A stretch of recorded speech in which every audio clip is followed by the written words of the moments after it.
Our advocacy program also continued its top ranking among law schools, placing number 13 in the nation.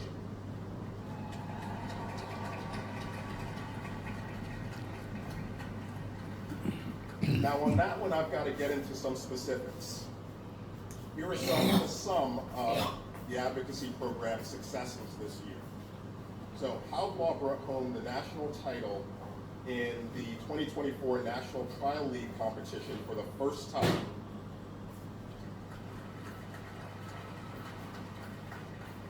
And we broke a record as the first school to ever go undefeated in the 7 preliminary rounds.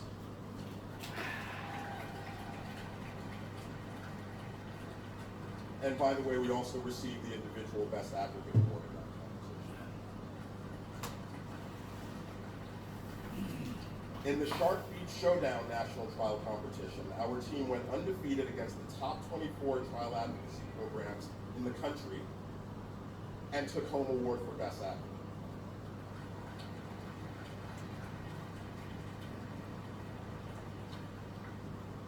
At the ADIL Law Student Division National Appellate Advocacy Competition, our team won the regional rounds and finished number 2 in national rounds, with 3 students placing among the top 10 best advocates.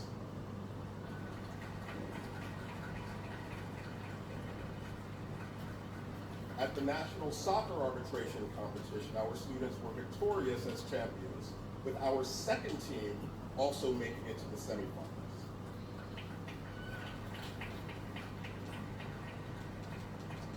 Overall, 21 student advocates were recognized and received awards for outstanding performance in competition, and 19 advocacy teams were either finalists, semifinalists, or quarterfinalists this year.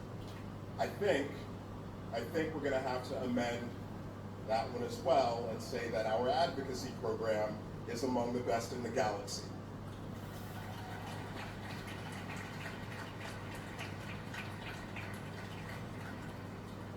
Now, so you're number 1, you're the best, but our success as a law school is not just about rankings or competitions.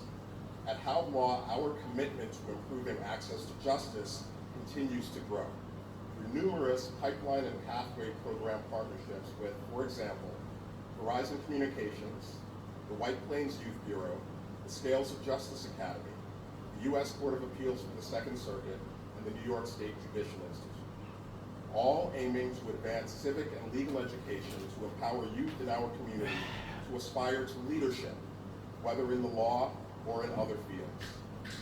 You, our students, have been instrumental in these programs, providing mentorship and an example of a future in law for all these young students. So thank you.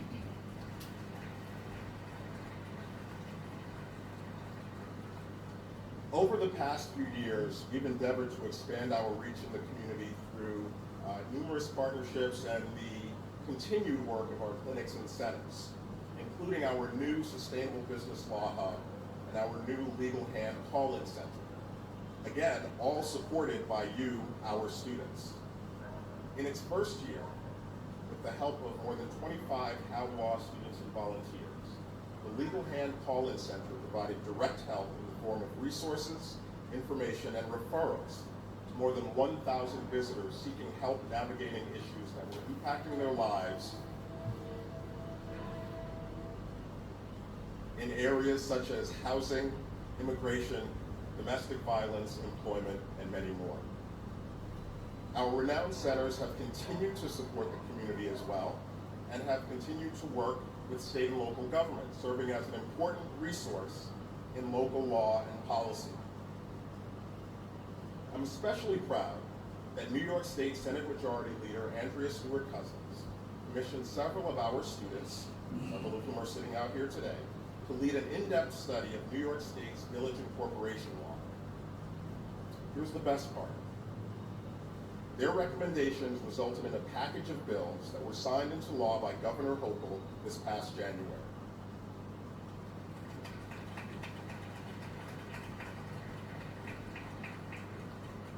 That's just one example of the impact our students make even before leaving law school. And I've got to tell you, if that's what you're doing in law school, I can't wait to see what's next.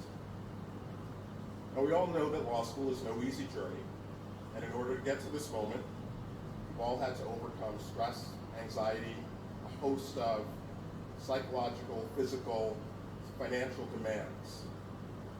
With this in mind, we've prioritized the well-being of our students over the past several years. As many of you know, our new Wellness Center opened, and it includes a fitness studio which offers yoga and other classes. We've added an on-site counselor and piloted a one-on-one coaching program for our students. And we've brought other innovations to the law school, including an annual wellness fair, meditation, financial planning, and other skills-based workshops. These are lifelong skills, just like the skills that you acquired in the clinics and in trial advocacy. And these skills will help you from the classroom to the courtroom to the boardroom and to every aspect of your lives. And it has become our priority to provide that additional aspect to your professional development while you're with us. Now today, 252 students are receiving JD degrees. 10 will be receiving a Master in Laws in Comparative Legal Studies. 7 will be receiving the LLM in Environmental Studies. And 1 will be receiving the Doctor of Juridical Science.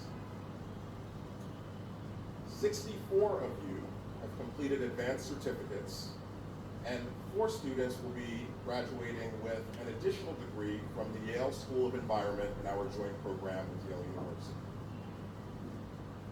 And I'm going to note again that 25 of you have led a double life for the past 4 years, being a law student at night and on the weekends, and then being an employee, a parent, a partner the rest of the week. And I want to salute you once again for that journey.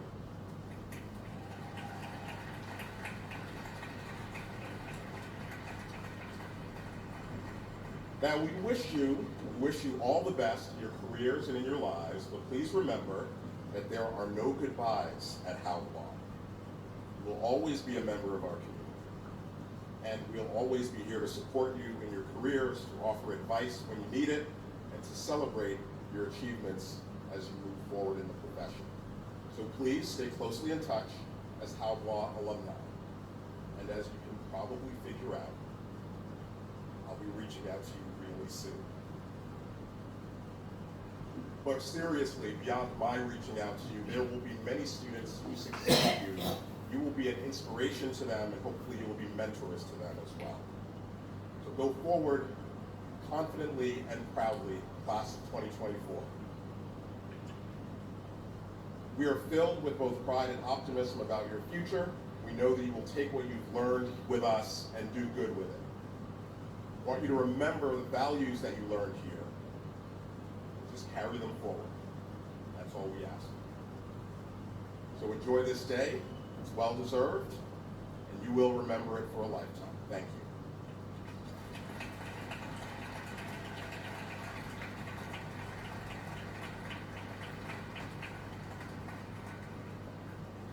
I'd now like to invite Daniel Von Statz to the podium to give the 2024 student address.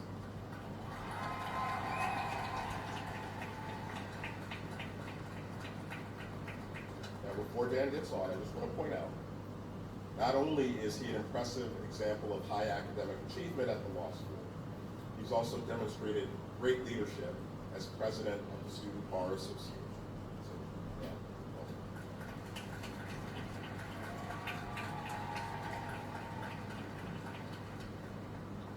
Thank you, Dean Anderson. Thank you, President Chris Law. Distinguished faculty, family and friends, and fellow graduates. I am so grateful that today we're able to follow in the footsteps of so many greats who have been on this court before us. Serena Williams, Roger Federer, Rafael Nadal. While none of us may go on to win a Grand Slam, some of us may go on to one day help them sue the refs. In all seriousness, It feels like just yesterday we were starting 1L year. I, like most of you, did not know what to expect. I didn't know what it meant to read and brief a case. I didn't know what my classmates and professors would be like. I didn't know what anyone would look like. And even after 1L year, I still didn't really know what any of you looked like, because if you don't remember, or maybe you blocked this from your memory, we were still wearing masks every day in class for that whole year. I know it feels like so long ago. I was kind of hoping one of you would turn out to be Serena Williams. And there's really nothing that can prepare you for 1L year. I remember asking people who were in or had gone through law school what to do before 1L to get ready. They said to read fun books, see your friends and family, watch TV, relax. I remember thinking, really? We shouldn't be doing law stuff, whatever that is, to get ready? I didn't get it at the time, but after 3 years of law school, that was great advice. I'm still hoping to watch that new Game of Thrones series sometime soon. I also remember the first case we all had to read, Penoyer v. Neff. I must have spent at least 4 hours, probably more, reading that case, and I still had no idea what it meant. And it was probably 10, 15 pages at most. It did not help that it was written in 1878. Then I went to class.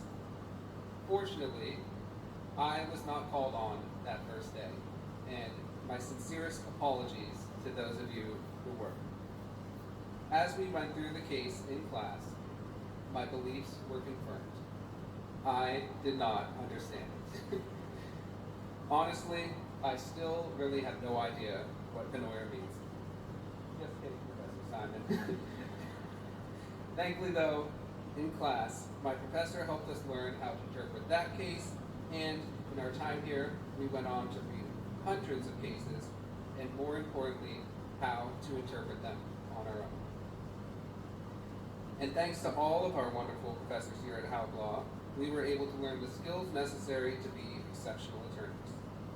Not just reading the law, but also drafting contracts and other legal documents, and thanks to our tremendous advocacy program, clinics, and externships, other skills like talking with clients, talking with other attorneys, and advocating, not arguing, on behalf of our clients. Now, I know that many non-lawyers in the crowd probably think that all lawyers do is argue. When I was younger, a teacher actually told me that I should be a lawyer because I like to argue with him. But at Hub Law, I quickly learned that is not what lawyers do, and arguing will not get you very far in this profession. Law is a noble profession, and to be successful as a lawyer, you have to be kind, courteous, and honest. Lawyers hold themselves to a higher standard than any other profession. For instance, we all know about the attorney-client privilege.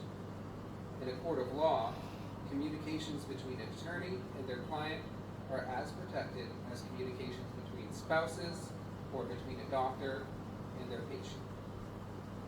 And fellow graduates, as we go into this noble profession, remember that nobody else has been through what we've been through. Not just as law students, but as Howard Law students. Nobody else has withstood a Professor Gershman cold call.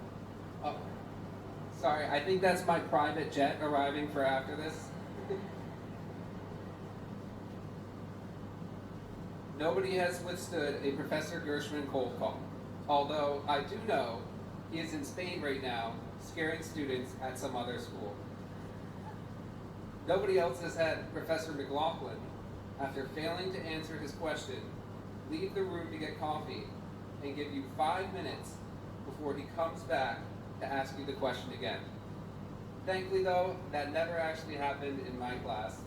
Shout out section 2 for reading the cases. Nobody knows as much about Taylor Swift's potential tax exposure as those of us who took Professor Crawford's tax class. When you go out into the legal profession, always remember everything you learn at Howe Law, especially that an interest must vest, if at all, within 21 years after a life of being at the time of creation of the interest. In all seriousness though, although our time learning at Howe Law is done, remember to always be a student of the law, whichever area of law you choose to pursue. Now, I know it's cliche to end with a quote. I also know it's cliche to talk about being cliche, but I'd like to be cliche for a moment and end with a quote from, you guessed it, Serena, just kidding, not Serena Williams, but another great tennis player, Arthur Ashe. Success is a journey, not a destination. Our journey here at Howe Law is done, but hopefully you will all reflect on the successful journey we have had here as fondly as I will as we start our next journeys. Thank you to my family, friends, professors, the school administration, and most importantly, congratulations to the class of 2024.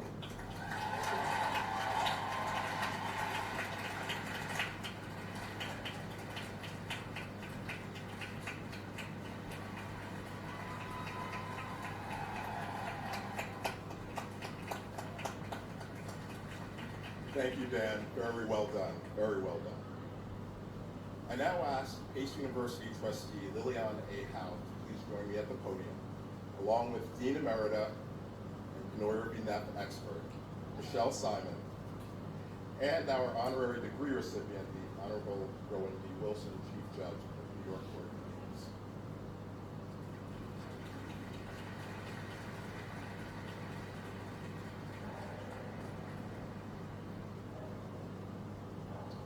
Lillian, will you please present the candidate for his degree? Thank you, Dean Anderson. Today, I have the honor of presenting the Honorable Rowan D. Wilson as the candidate for the degree of Doctor of Laws, honoris causa.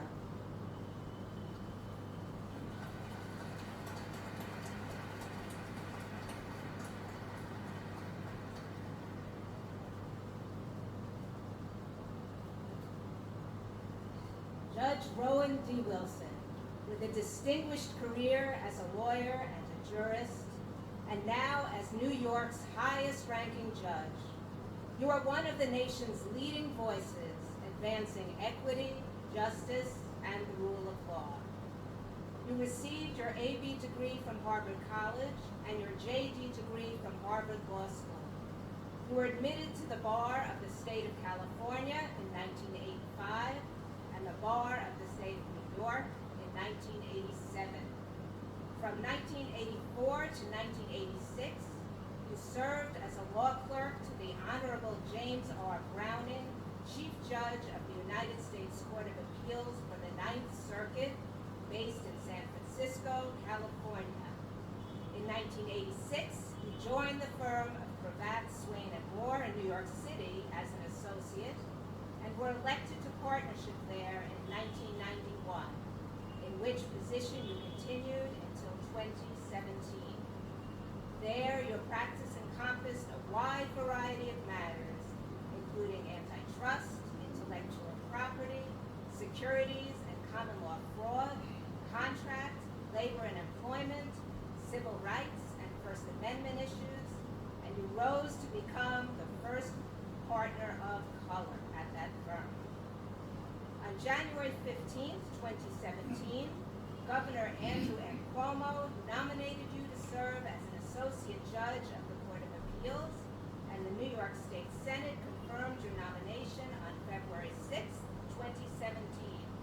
On April 10th, 2023, Governor Kathy Hochul nominated you to serve as Chief Judge of the Court of Appeals of the State of New York, breaking barriers as the first person of color in this role.